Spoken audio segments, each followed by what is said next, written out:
She said, no cookies tonight. I said, well, as long as you're here Sunday, we'll let you pass. But if you're not here, we might send somebody over there. Nothing else. Have a little pickup service. That's right. That's exactly right. I guess Belinda and Doug both have had it and getting over it and everything else. So pretty bad cases, I guess, between the two of them. So anyway, I think Belinda Henning's husband got to come home, and the kidney stones, they had to blast 2 kidney stones, 1 in each kidney, I think, and but I think all that went well, so that's good. He been in the hospital? Yeah, I think they just yesterday admitted him just enough to blast those kidney stones. But they originally didn't want to do both of them at the same time, but I guess it was getting there. He's getting so bad that they decided they almost had to. So, but yeah, it was. I guess it was because it was in both kidneys. It wasn't just one kidney. So, no, not at all. Not at all.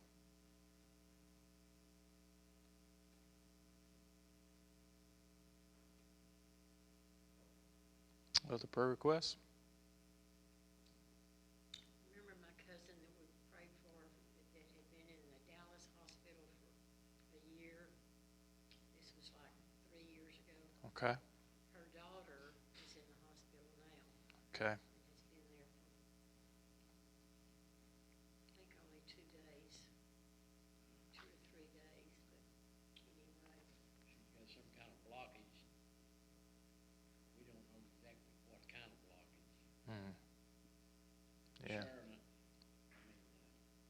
Deidre. I don't know what her last name is now. I was fixing to say it, and then you started talking about there it went. Yeah, it's gone.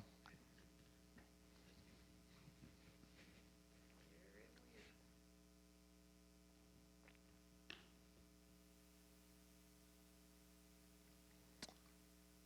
And if I read it correctly, Lance, and I can't tell you Lance's last name, they sit back here at the back, Northam? Northam, Mhm. yes. Yeah. His mother died. Yeah, she passed away unexpectedly. And they had a private service for her yesterday. But yeah, it was a pretty bad deal. They didn't. I don't know if they exactly know what happened, other than she was fine, and then just husband didn't hear her, and I yeah. hadn't talked to anybody, I didn't know anything, before times. Mhm. So I don't know how or what. Yeah. No, it was not expected at all. Yeah. She's Yeah. not an old lady either.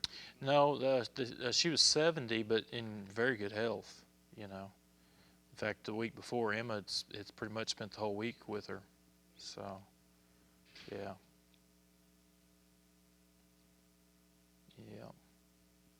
Yeah, we definitely need to keep their family in prayer for sure. I'm not related to them, but we have the same relatives. Oh, yeah. Connected through connections. Yeah. All right. Dave, would you mind leading us in prayer? Father, we're thankful for another day, and thankful for all of the blessings that you pour out on us. We ask you, Father, to be with the Northam family tonight, and give them the comfort that they can only find through you. And just be with them, Lord, and take care of them. We pray for those who are still sick, wherever they might be, and whatever illness they might have, Father, we pray that you would heal them, you would comfort them. Pray, and we're very thankful for those who recovered, and the good news of good operations done well. Just amazed at your hand and all. Pray for tonight, Father, that we might open our hearts and minds and receive your word and change our lives, Father. Thank you for all of that. Pray in Jesus' All right. First, Arlen, did he have his other surgery yet? no, not yet. They're up in Sioux Falls right now visiting relatives because his last surgery they had to wait at least 6 weeks before they could do another one.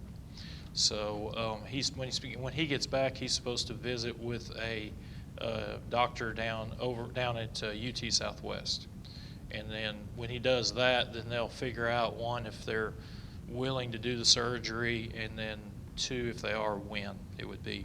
So yeah, he doesn't have that appointment yet, but Is the doctor willing? yes, yeah, if the doctor's willing, just because of health, age, all that kind of stuff. All the other. Yeah. So, yep, for sure. But he seems to be, doing well right now, at least, just in terms of health and spirits and everything else. So Yeah. that's good. He's giving my mom a hard time, so, and everybody else around him. So I guess he's feeling pretty good. So That's all. yeah, there you go. Yep. Yeah, there you go. All right, so chapter 16:12. Just remember, we're in the middle of Solomon or Absalom trying to take over the kingdom. David is on the run. A few people to keep in mind in the midst of the story. David basically has 5 main character allies, 3 of which are in Jerusalem, and then 2 of which are outside of Jerusalem but active in terms of their part. One is Hushai. Hushai is going to be the advisor. He's David's friend who David sent back, and he's an advisor. And David wants him to go back so that way when Ahithophel gives advice, which is basically the gospel, that Hushai would be there to help thwart that. And then you've got the 2 priests, Zadok and Abiathar, and their sons, Ahimaz and Zadok. So those 5 are sort of main characters in the plight that we're kind of in the middle of. So David's on the run. He's got a man of the house of Saul who is cursing at him, throwing stones, and one of David's servants says, "Hey, who is this cursing the king? He's worthy of death. Let me go kill him." And David says, "No." Basically leaves himself in the hands of God. So David says, "Who am I to say whether or not God has sent him to curse me?" And so he is going to kind of be a somewhat of a main character when it comes in. His name is Shimei, and so he's one to remember as well. 16:12, perhaps the Lord will look on my affliction and return good to me instead of his cursing this day. So David and his men went on the way, and Shimei went along the hillside parallel with him, and as he went, he cursed and cast stones and threw dust at him. We sort of have this picture where he is like walking alongside, and David's ducking to dodge stones. The reality is he's probably not close enough to actually hit him, but he's close enough to be an annoyance. So he's not going to be close enough where David and his men could kill him, but he's close enough to be heard. He's on the hillside, if you will, cursing and casting stones, throwing dust, making what we call in East Texas making a ruckus. So he's making a ruckus, and he won't stop. He won't stop. He accuses David of bloodshed of the house of Saul, which is a false accusation, but it's because he's of the house of Saul. And so anytime there's turmoil in the house, then everybody, the house is up for grabs. And that's one of the things that we're finding. Everybody is sort of seeking, now that there's this turmoil, seeking to who can be established now as king and rule, and maybe there's an opening now for our family to be reinstated and gain back family lands and all this stuff. So the king and all the people who were with him arrived weary, and he refreshed himself there. So they haven't crossed yet over, but they're weary, and they they pause to try and catch their breath, if you will. So Absalom and all the people, the men of Israel, entered Jerusalem, and Ahithophel with him. It came about when Hushai the Archite, David's friend, came to Absalom, that Hushai said to Absalom, "Long live the king, long live the king." Absalom said to Hushai, "Is this your loyalty to your friend? Why do you not go with your friend?" Then Hushai said to Absalom, "No, for whom the Lord, this people, and all the men of Israel have chosen, his I will be, and with him I will remain. Besides, whom shall I serve? Should I not serve in the presence of his son, as I have served in your father's presence? So I will be in your presence." A risky thing Hushai does, because if you think about it, Absalom knows that he is tied at the hip to David. And so coming back, in order for him to really change sides, Absalom would have to buy in that he's actually being loyal to the current king himself rather than being loyal to his friend. So the odds of all of this sort of coming into play and actually playing out are not good. You know, they're long shot odds for that to happen. So Absalom said to Ahithophel, "Give your advice, what shall we do?" Ahithophel said to Absalom, "Go into your father's concubines, whom he left to keep the house. Then all Israel will hear that you have made yourself odious to your father. The hands of all who are with you also will be strengthened." So they pitched a tent for Absalom on the roof, and Absalom went in to his father's concubines in the sight of all Israel. Now, who predicted that? Do you remember? When David committed his sin with Bathsheba, God came back to David and said, "What you did in private, the consequences of that are going to be made public."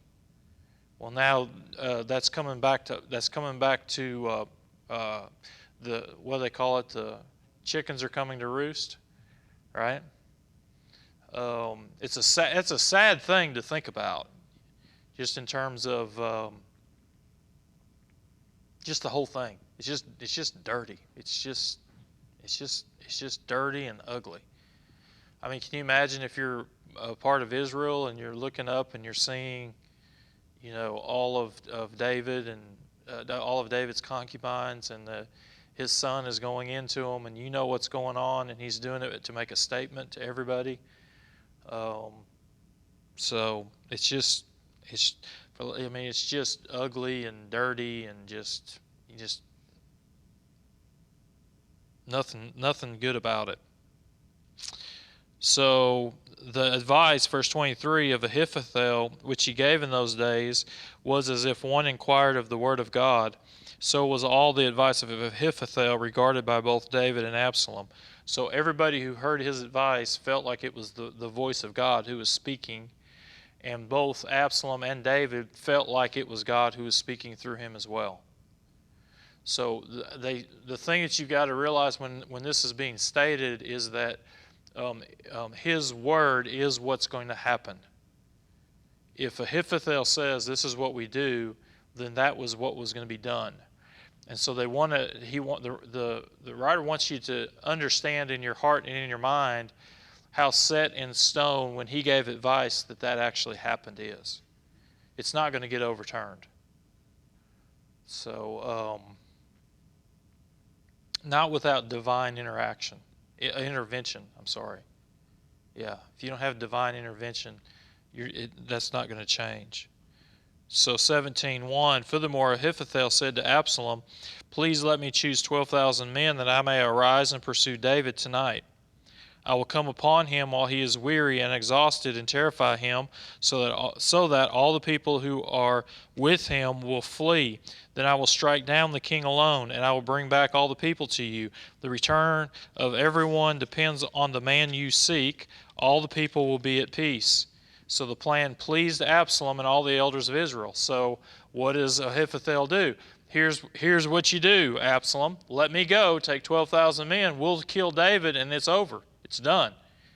He can't. He is behind. He's weary. We are rested. Not going to be a battle. And as soon as David's gone, then all the people are going to be united to you.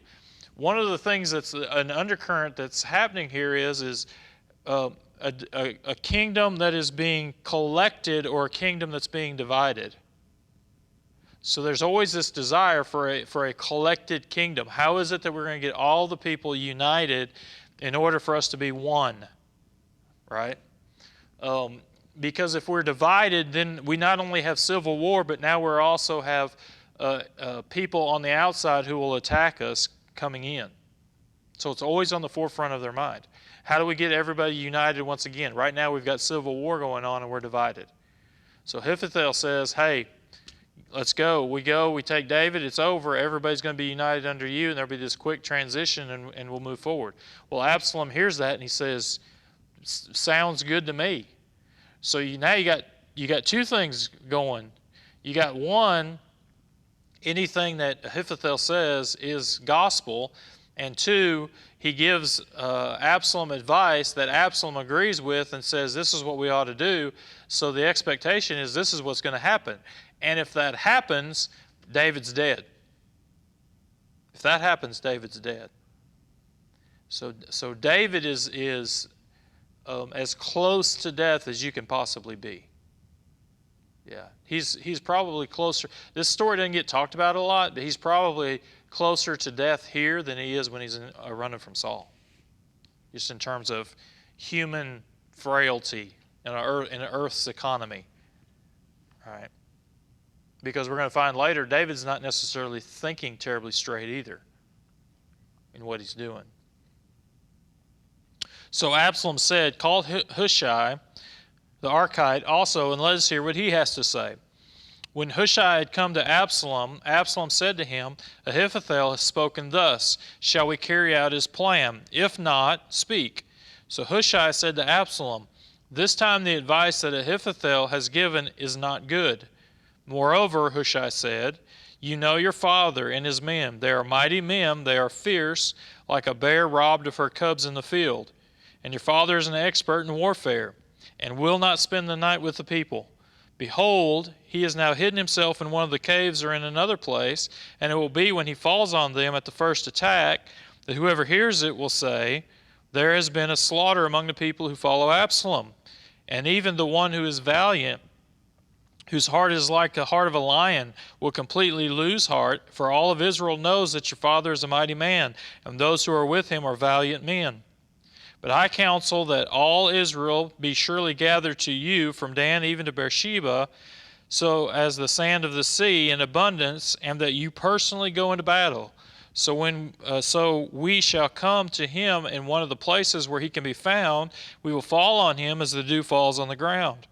And of him and all the men who are with him, not even one will be left. If he withdraws into the city, then all Israel will bring ropes to that city, will drag it into the valley until not even a small stone is found there. Then Absalom and all the men of Israel said, the counsel of Hushai the Archite is better than the counsel of Ahithophel. And you stop and say, how did that happen? How does that happen? We can't pause long enough to really think about how astounding that right there is. Because one, that never happens. It never happens. No one ever goes against the counsel of Ahithophel. Ever. This is going to be so astounding that Ahithophel commits suicide. I mean, think about that.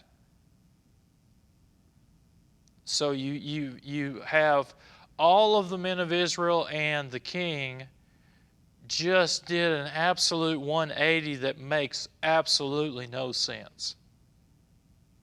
It just makes no sense. Why would Absalom take the advice of who he himself calls David's loyal friend when he's shown no reason to be trustworthy to him? And then when you've got one whom he trusts and is shown to be trustworthy, to Absalom that is, then he gives counsel, and now he's going to take the word of Hushai rather than Ahithophel. And all the men are with him. All the men of Israel think the same thing. It's just unbelievable. So,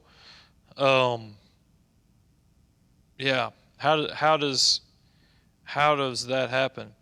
14, second half. For the Lord had ordained to thwart the good counsel of Ahithophel, so that the Lord might bring calamity on Absalom. That is, so I think it's probably why Solomon says many times, who can make straight what the Lord has bent? Who can thwart the plans of God? And it's for him, it's not an abstract, theory. It's what he's seen happen and put into action.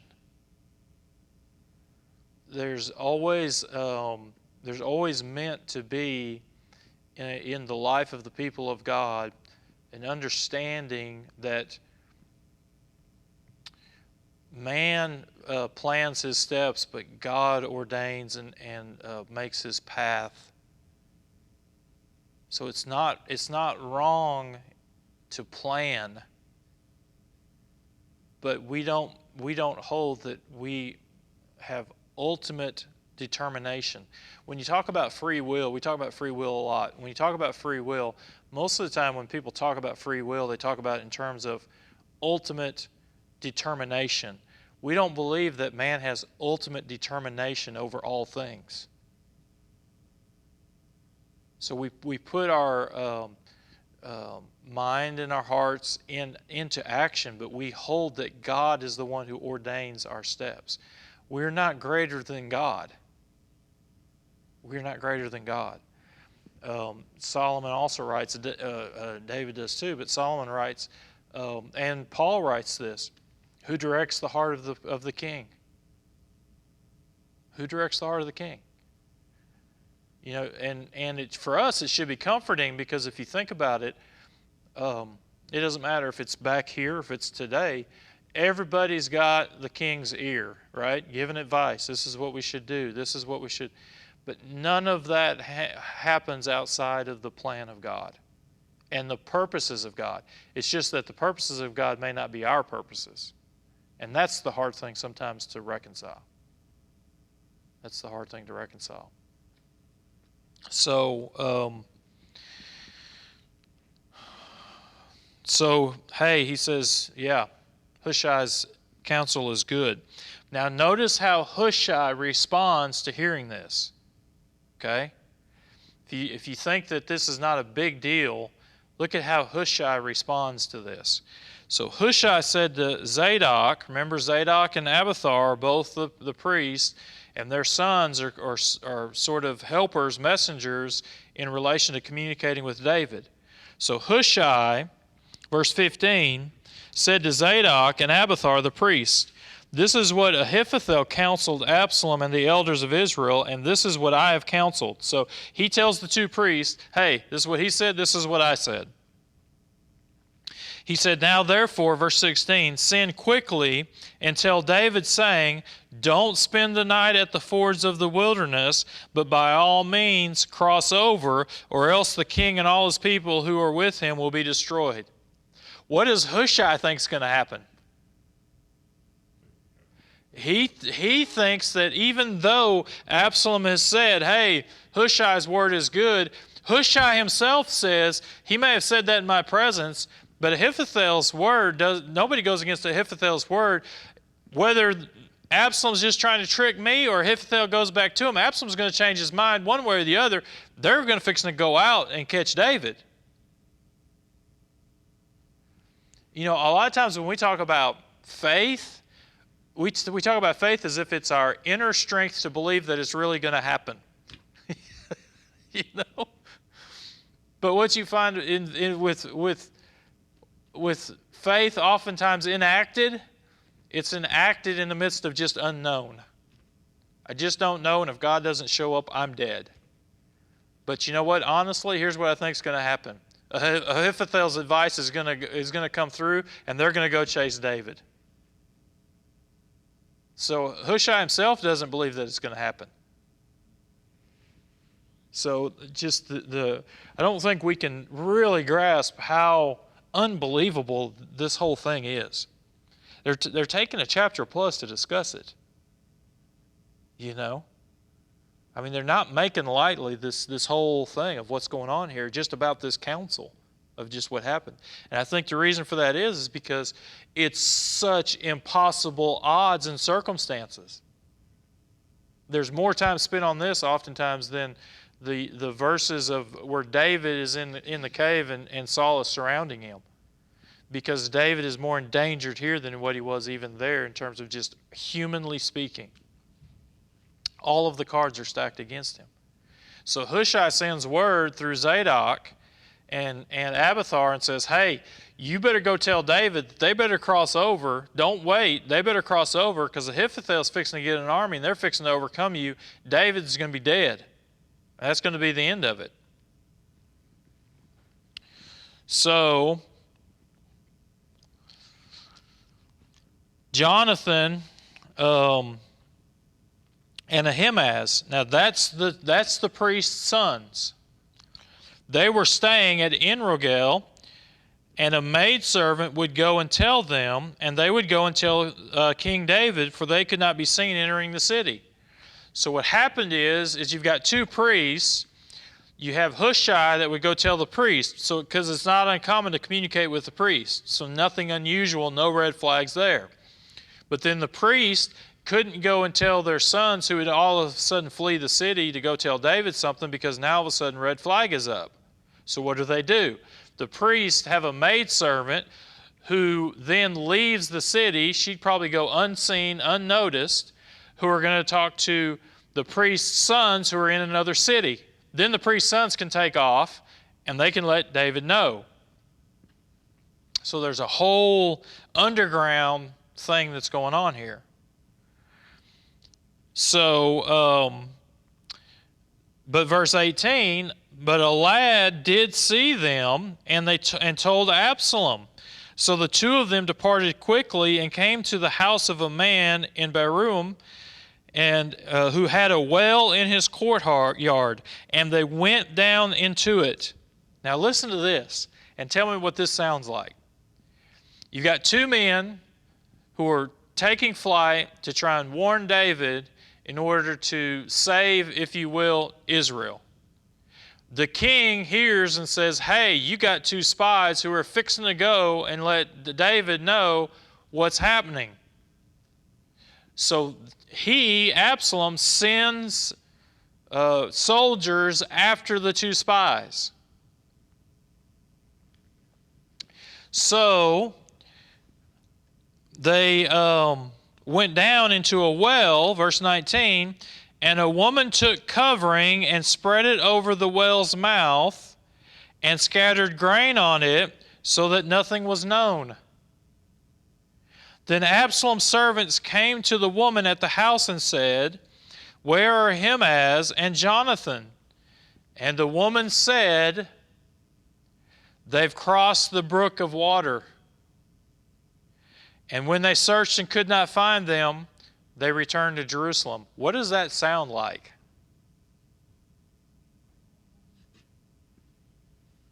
What does that remind you of?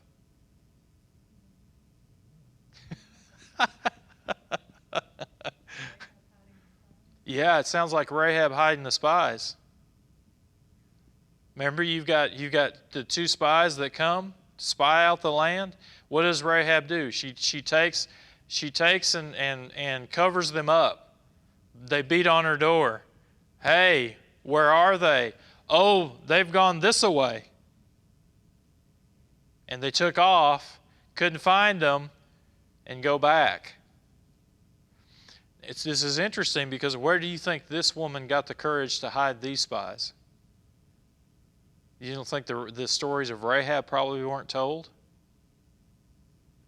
So you've got an unnamed woman who shows faith because you've got a king, a current king in Absalom, who is looking for spies, and she is not going to put her faith trust in the current king. She has faith in the underdog king who is in distress. Yeah. And they can't find him, so they go back to Jerusalem. Yeah, you got the story of Rahab, only now it's in the promised land. Isn't that amazing? So in your Sunday school classes, in trivia, your Jeopardy, you need to ask, so what's the second story of Rahab? Where's the second story of Rahab found? And there will be nobody who gets that, okay? Be nobody who gets that. So verse 21, it came about after they departed that they come up out of the well and went and told King David, and they said to David, Arise, cross over the water quickly, for thus Ahithophel has counseled against you. Then David and all the people who were with him arose and crossed the Jordan, and by dawn not even one remained who had not crossed the Jordan. Everybody in the story thinks that Ahithophel's words are going to come true. Everybody in the story. Hushai, Zadok, Abiathar, the two sons, all of them think that this counsel is going to hold. So we have to be careful how we define faith, because most of the time our faith is believing that a finished product is going to come, when faith is just a step-by-step walk with God in the midst of that. But now look at 23. When Ahithophel saw that his counsel was not followed, he saddled his donkey, arose and went to his home, to his city. He set his house in order and strangled himself. Thus he died and was buried in the grave of his father. Yeah. I mean, what is that? It's just, I don't fully know. Other than to say it's just this beacon striking out, saying this whole thing is just the hand of God moving in impossible circumstances. It's just the hand of God moving in impossible circumstances, because everybody, Ahithophel himself, everybody thinks that his counsel stands every time, and it's so destructive to Ahithophel that he kills himself.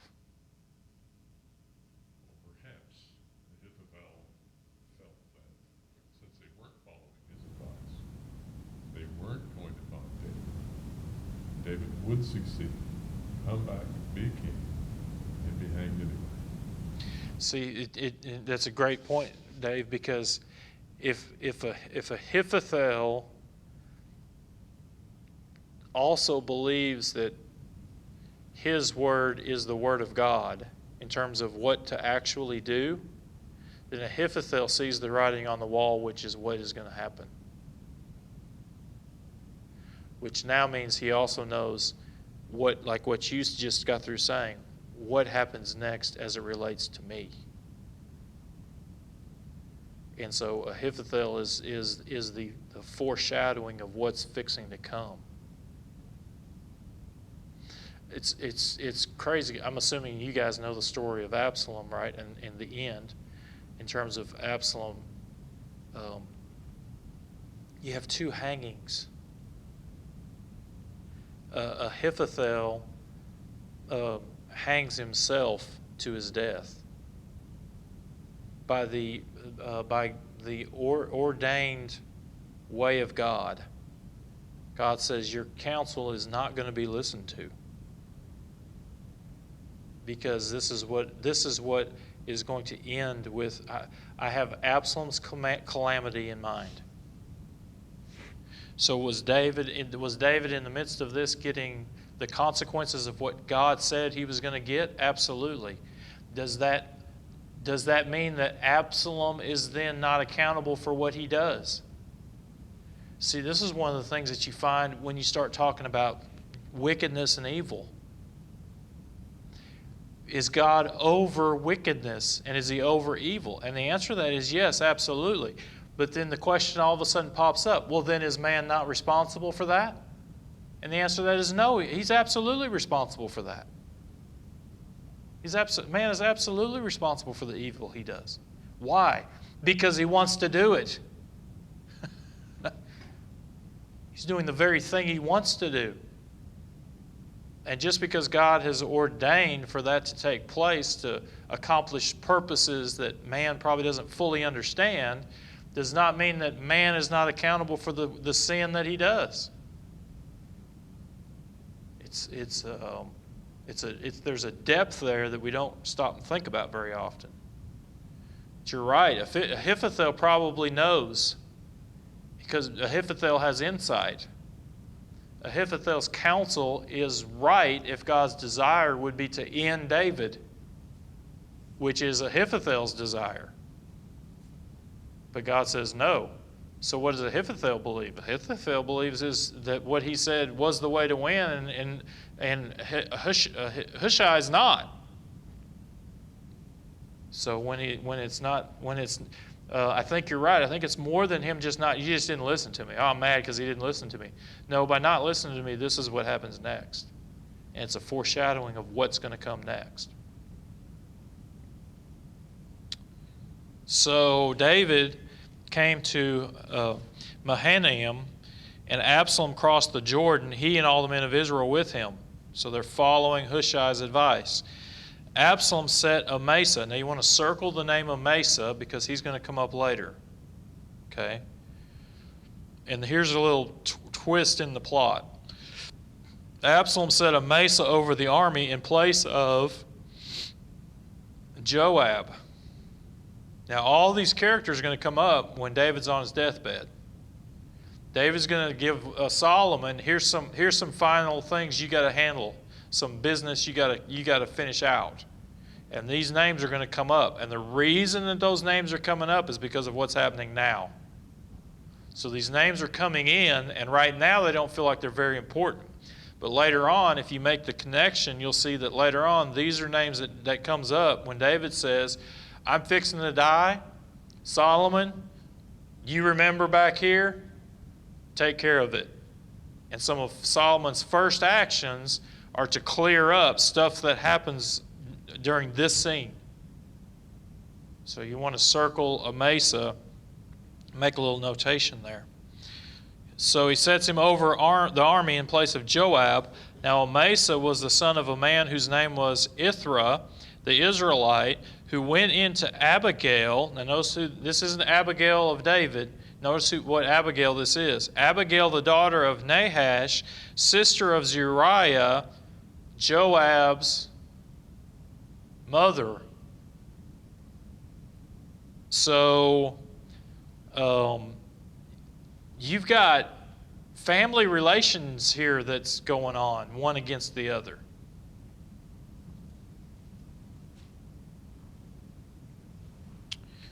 So Israel and Absalom camped in the land of Gilead. Now, when David had come to Mahanaim, Shobai, the son of Nahash, from Reba, of the sons of Ammon, Machar, the son of Ammiel, from Lodebar, and Barzillai, the Gileadite, from Rogelim. Now you want to circle Barzillai, the Gileadite. He's going to come up. He's going to be another one that comes up. Well, these guys, they come in. They brought beds, basins, pottery, wheat, barley, flour, parched grain, beans, lentils, parched seeds, honey, curds, sheep, and cheese of the herd for David and for the people who were with him to eat. For they said, the people are hungry and weary and thirsty in the wilderness. So what does God do for David's army? Yeah, it's like he provides manna in the wilderness. Only this time, how does he do it? He does it through people. Yeah, this time he does it through people. If they don't get fed, they won't win the battle. And they don't have the provisions to get fed. So these men show up because we're fixing to find out it's not a smart group of people.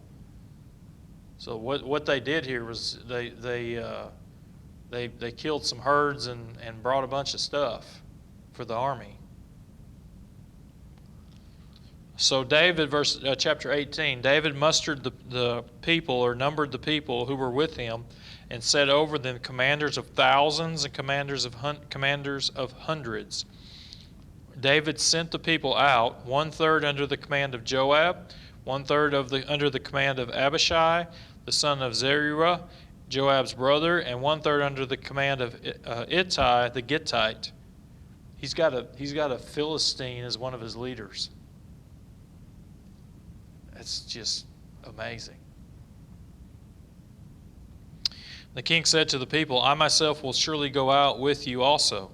But the people said, you should not go out, for if indeed we flee, they will not care about us. Even if half of us die, they will not care about us. But you are worth 10,000 of us. Therefore now it is better that you be ready to help us from the city. Do they think this is a slam dunk? They don't. This is up for grabs. We don't know that we're going to win this, and if you get killed, it's over. So the men who are leading the armies don't think this is a slam dunk. The king said, whatever seems best to you, I will do. So the king stood beside the gate, and all the people went out by hundreds and thousands. The king charged Joab and Abishai and Ittai, saying, deal gently for my sake with the young man Absolam. And all the people heard when the king charged all the commanders concerning Absolam. Then the people went out into the field against Israel, and the battle took place in the forest of Ephraim. The people of Israel were defeated before the servants of David, and the slaughter there was great, 20,000 men. 20,000 men.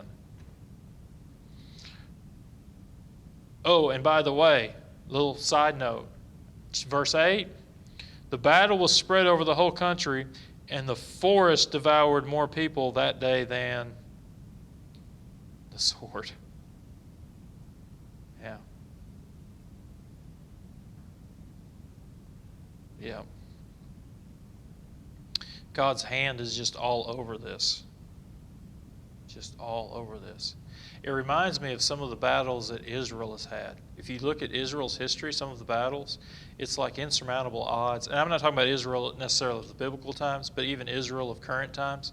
Some of the battles, it's like the smallest nation and enemies all around it, and it's like, how do you exist? How is it that we cannot annihilate you and blow you off the face of the earth? Yeah, it's sort of a wonder, isn't it, right? With all the nuclear power that we have, how is it that with all of the people that hate Israel and hate Jews, how is it that they can't annihilate that place so that Jerusalem is no more? We know what the answer is, don't we? Because God says, He says, Why? Because I've got plans beyond this day for that place. And why is it we should believe that? Because we see it happening over and over and over and over again in the Bible. Who can raise his hand against the will of God? No man can. No army can. No one can. That's why, again, I come back to when Joshua comes with the army, and he's crossed over into the promised land, and he sees this mighty man coming at him, and he says, whose side are you on? Ours or theirs? And that person says, who ends up being an angel, neither. Neither. I'm not for your army, this what's fixing to become a nation, Israel. I'm not for you, and I'm not for your enemy. As for me, I'm from the commander God. And for us, that's what we say.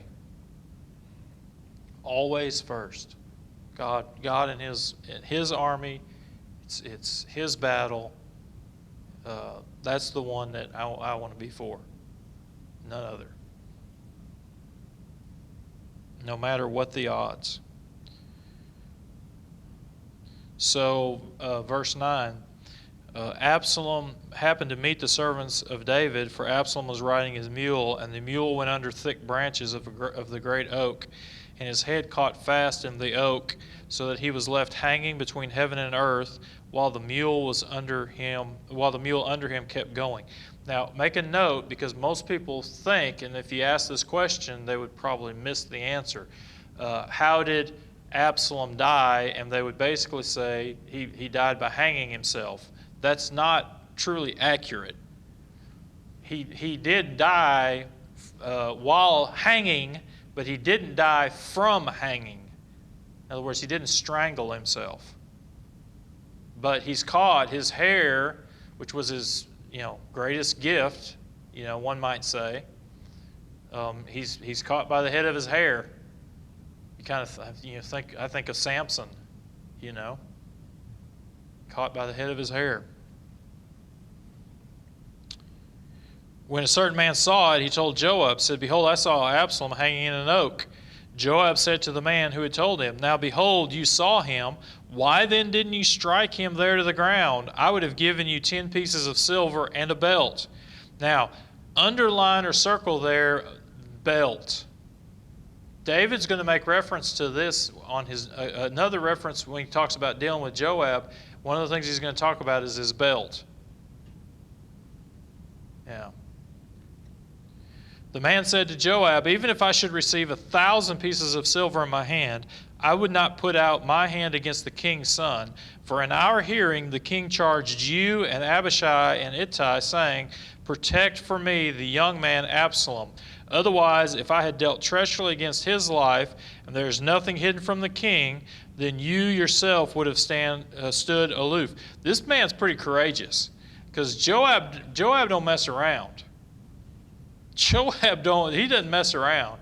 He's one of them guys that everybody says, "Don't mess with Joab. Don't mess with Joab." We had some.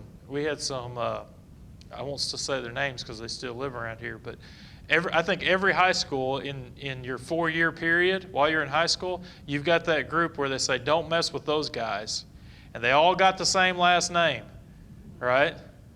Don't mess with them guys. Don't mess with them guys, because you will not come out on the winning end. That's Joab. Well, this guy says, "I don't care what you would have given me. The king said he's off limits. And, oh, by the way," he calls him out. "Oh, by the way, he said it in the hearing of you and the 2 other leaders and all the people. I heard it, and oh, by the way, you heard it because he was talking to you." So he is like, I don't know who this guy is, but he's either incredibly courageous or incredibly stupid, one of the two. So Joab says, verse 14, "I will not waste time here with you." So he took 3 spears in his hand, thrust them through the heart of Absalom while he was yet alive in the midst of the oak. Then catch this, 10 men who carried Joab's armor. Joab's got 10 guys carrying his armor. I don't know. I have no idea where Joab's eternal destination is, but if it's in heaven, I would love to sit down and visit with him a little bit from a distance. You got 10 armor bearers. I mean, think about that. It's just, I don't know, I hadn't investigated this or researched it, but I don't know if there's any other account of a person who's close to that. Usually you have an armor bearer. I don't know if there's any reference to 10. So the 10 young men who carried his armor gathered around and struck Absalom and killed him. Then Joab blew the trumpet, and the people returned from pursuing Israel, for Joab restrained the people. They took Absalom and cast him in a deep pit in the forest and erected over him a great heap of stones. and all of Israel fled, each to his tent. Now Absalom in his lifetime had taken and set up for himself a pillar which is in the king's valley, for he said, I have no son to preserve my name. So he named the pillar after his own name, and it was called Absalom's monument to this day. Then Ahimaaz, the son of Zadok, said, Please let me run and bring the king's news that the Lord has freed him from the hand of his enemies. Joab said to him, You're not the man to carry the news this day. You shall carry news another day. However, you shall carry no news today, because the king's son is dead. This is really weird, because remember, this is one of the priest's sons who was in direct contact with David to try and spare his life. So he's wanting to run and tell David the news. Joab says, No, you're not the one to carry the news, because the king's son's dead. His son's dead. You're not the one to carry the news about that. So I don't. It's hard to say if Joab's is this a self-preservation or what. And it's interesting, because the way he says it, he's bringing in Absalom's son, and this is going to get brought up whenever news gets to David. Okay. So he says, No, you're not the one to do it. Then Joab said to the Cushite, Go tell the king what you have seen. So the Cushite bowed to Joab and ran. Now Ahimaaz, the son of Zadok, said once more to Joab, Whatever happens, please let me run after the Cushite. Joab said, Why should you run, my son, since you will have no reward for going? But whatever happens, he said, I will run. So he said to him, Run. Then Ahimaaz ran by the way of the plain and passed up the Cushite. So, if you always try to have little phrases or whatever. It's Ahimaaz the runner, right? Ahimaaz the runner. He is the one who's always running. So the Cushite leaves first. Ahimaaz apparently, some would say, well, man, he must have ran really fast. It's probably that he went a different way. He went a different way. Do you remember, was it Elijah or Elisha that there's an issue with the king, and I think it was Ahaz, and Ahaz leaves in his chariot, and Elijah or Elisha beats him, and you always think, man, he must have been a runner. He can run faster than a chariot and a horse, But if you look at the geography of where they were from and where they were going to, it's like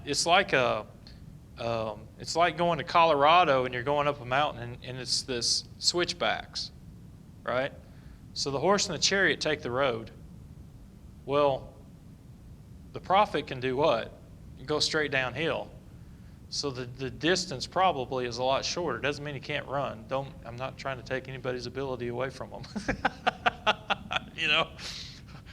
Elisha, they called him bald-head, and he cries out for a bear to come and kill all the kids. I mean, I'm not, heaven be that I'm putting to question your ability to run. I'm not.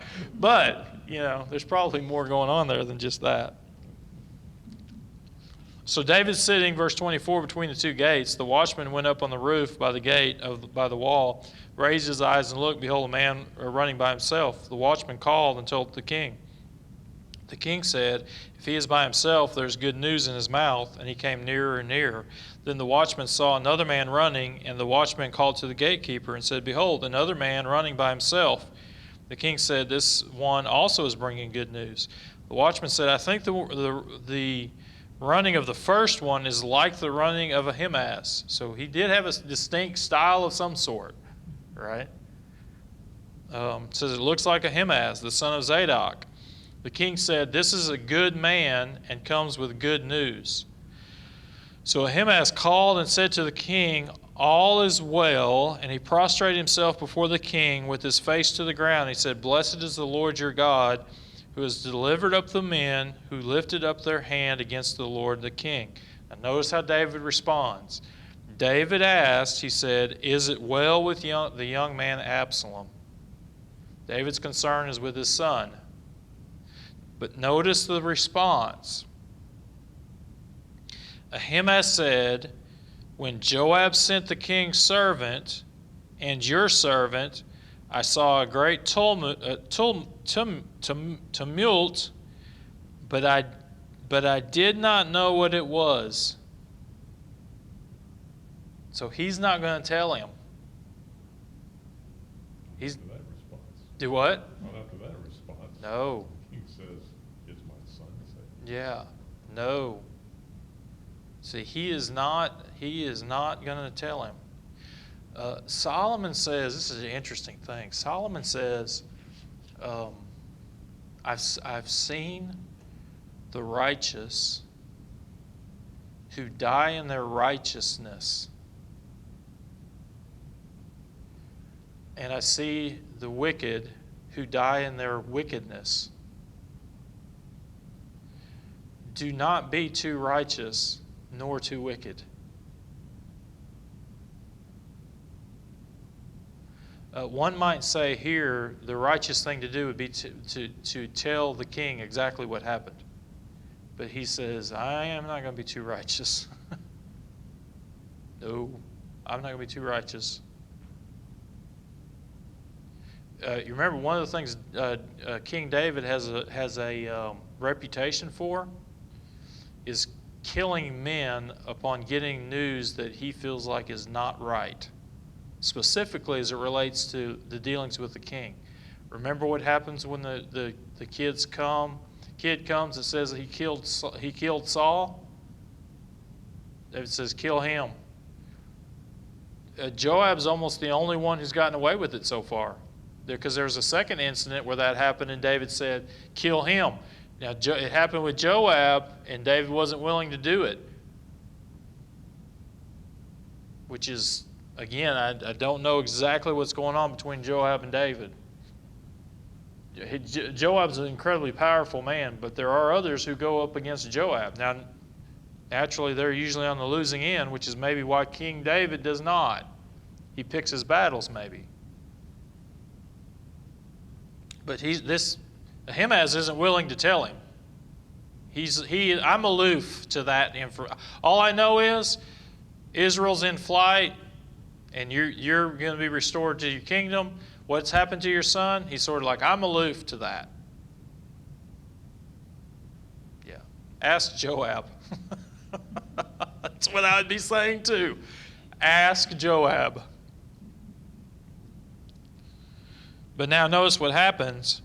The Cushite arrived, and the Cushite said, let my lord the king receive good news, for the Lord has freed you this day from the hand of all those who rose up against you. Then the king said to the Cushite, is it well with the young man Absalom? And the Cushite answers, let the enemies of my lord the king and all who rise against you for evil be as that young man. Namely, he's dead. And it seems like Absalom meant to send that word through the Cushite. He meant for the Cushite to tell him that, to break the news to him.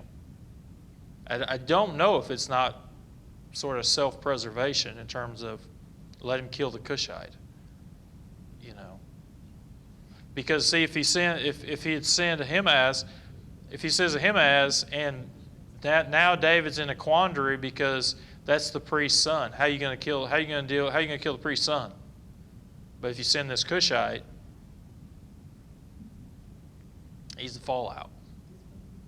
Yeah, he's disposable. And believe you me, there were disposable people in these stories. Yeah. So we'll end on 33. The king was deeply moved and went up to the chamber over the gate and wept. And thus he said as he walked, O my son Absalom, my son Absalom, would I had died instead of you, O Absalom, my son, my son.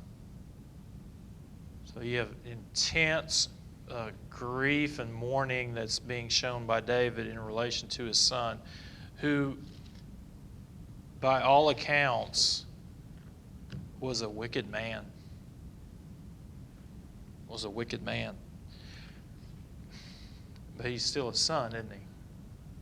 Right? He's still a son. So yeah, we'll talk more about that next week. Let's pray. Father God, so grateful for your word, just all of the depth and breadth of the accounts and how they all are connected, and just how we see your hand move. Probably more than anything in this story, Lord, just may we just have a sense of protection in your divine hand. May we seek your path and your destination, and even the destination of those things which we do not know. Who can make straight the way in which you've made crooked? And Father, we just may we not find ourselves just going against your way, even if we don't understand it in so many ways.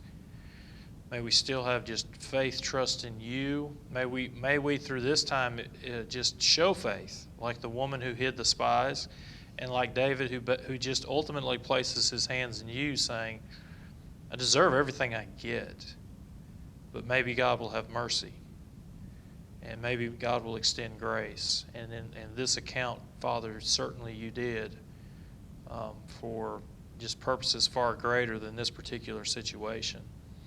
So, Father, may we always have the long game in mind, not be short-sighted in these things as we live through life. And we pray, Father, for just not only for your protection, but for your guidance and wisdom as we walk in this day, in this age, in our life. These things we pray in your Son's holy name. Amen.